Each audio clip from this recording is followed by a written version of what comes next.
Hello, fourth grade mathematicians. Today we are going to learn how to subtract mixed numbers. So let's talk about subtracting 3 and 1/4 minus 2 and 2/4.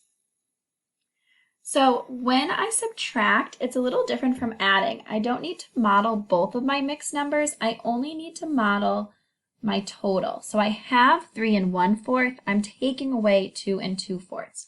So I only need to model this mixed number, and then I can just cross off my other one because I'm taking it away.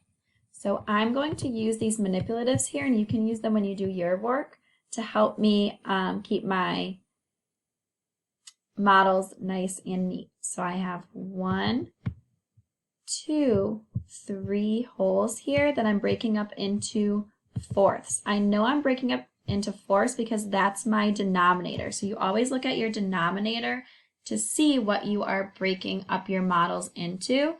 So I'm breaking up into 4, 4, 4, and I have 3 wholes.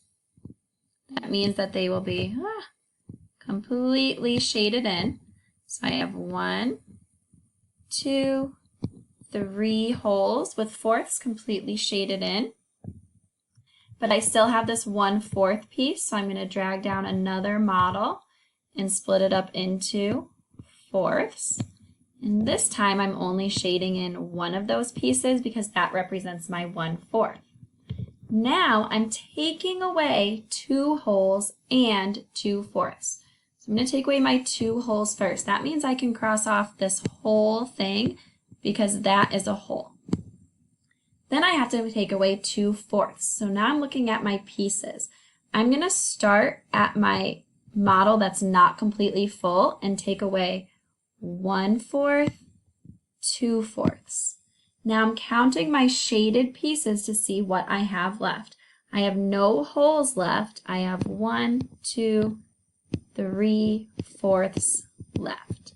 So 3 and 1/4 minus 2 and 2/4 is 3/4.